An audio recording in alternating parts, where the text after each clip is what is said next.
Hi, everybody. I'm Larry Parnell. I'm the program director for the Strategic Public Relations program. I'm sure we have some other classes joining us tonight as well, so welcome. This is, I'm told, a part of a series of master classes we are doing with leaders in various industries.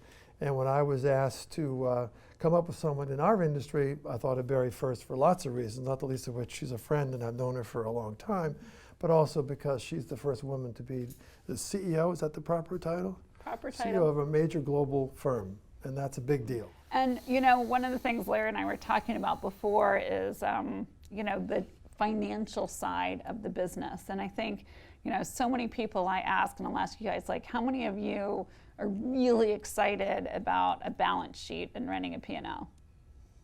No one raises their hand. How many of you want to run your own company, agency, run a big department? Right. Okay, you have to embrace the numbers. Mm-hmm. And truthfully, I tell them that. we have a required course which they're in this summer, right? Yeah. And the students all look at me like, I got into PR because I don't want to do numbers, but in order to be in a position of any authority, you have to understand the numbers, because the numbers people don't understand what we do, so you have to understand what they do. And look, we have employees that are gurus. You could be a producer, you can be a total media relations person, a copywriter. So that is a career track that we have, and you become a communications consultant, and you're basically creating and doing that expertise hourly. But if you want to run a big global account, or you want to run an office, or you want to run a big department, you have to run a P&L. So I actually really like the numbers now. Right now I'm playing CFO, CEO, and I can do without that. Are the numbers good? Is that why you like them? Or? You know what? I've had times when the numbers are good and the numbers are not good. The numbers are good right now in the sense, but you're always, you really have to understand, and we're making a ton of changes in our business. I've been CEO for 18 months, and I've probably made more changes than we made in the last decade in terms of restructuring the business. And so understanding what clients are buying, how to price things, how the money flows, right, is all part of the business side. So running an office, that's really what I started to learn was, how do you attract clients? How do you price things? How do you win business? And so it's been a real learning for me. And the other thing I would say to all of you is, volunteer and put yourself out there for things that you don't totally understand. I was running, I kind of call myself an intrapreneur. I started our sports marketing business when we didn't have sports marketing. I started our entertainment business. But I was running the New York office, and I went to our CEO and said, I want to run our digital business. And he said, well, what do you know about digital? And I said, I don't know a lot about digital, but I know it's the future, and no one here knows a lot about digital. And we were interviewing all these digital guru types that were, they didn't know a lot about digital. So I literally, for 4 months, went to them with a plan of how we could take our current. We had a graphics department, we had a web, department, put them together in a new model, and then add digital. And ultimately, I wore them down, and they gave it to me, and it became our fastest growing business for the next 5 years. And so I also think you have to kind of put yourself out there sometimes. And so this is in the category of someone like me. So I relate to a potential purchase I might do because I can relate to the person who's the influencer. Correct. Not necessarily reading about them in the paper, because I may not even read the paper. Right. I may not even go there. Right. I mean, how many of you read a newspaper? Better all raise your hands. I'm paying attention. Okay, all right, those who didn't. How many of you read it on a device? Right. How many of you actually use an aggregator that gives you the top stories of the day so you don't have to just read one paper? Right. So they're not really reading. I mean, no, I know. I'm old school, I mean, I don't even read a newspaper anymore. Oh, so. There, you're killing me. In fact. Here's my view on this, and I'll get on my soapbox for 30 seconds. If you read a newspaper, now tell me how this is different if you aggregate or read it online, and you're paging through the paper, you bump into other stories that you might not otherwise interact with and say, I didn't know that, I better know that or follow that up because I may need to know that from my client, my company. But if I only look at an aggregator, only look at my company name or my industry, I'm not going to see that story. Right. So how do you do that if you don't read a paper? So I would agree with you, and I say all the time, you shouldn't just follow one. I probably follow 5 different people every day.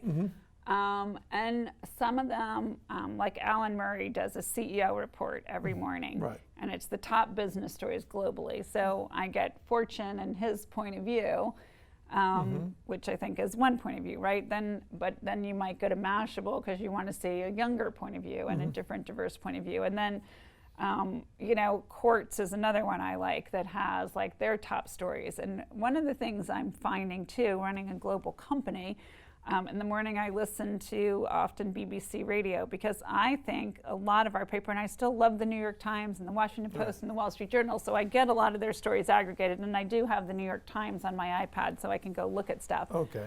But what I will tell you is I don't think the US does the greatest job at global news coverage.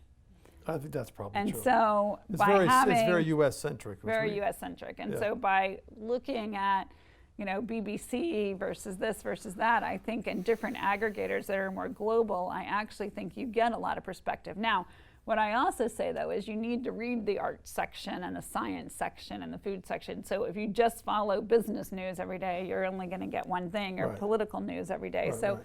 I think you have to mix it up, and you have to follow people you don't necessarily agree with to get Well, the that's a other whole nother side of the conversation, perspective yeah. as well. So you can't just be on following only people that think like you and be in this business, because then you won't have enough of a diverse mindset. But as we sort of conclude, I wonder if you might share one or two sort of key takeaways that you think the folks here and those that see this later on need to understand as they plan their careers and work their way through this business that you and I have given so many years to and enjoy so much. Give them a little of your perspective from our perspective of so many years in the business. Well, I would say it's more and more a right brain, left brain business, right? If you're a creative, you still need the data and analytics to inform the creative and be able to measure it.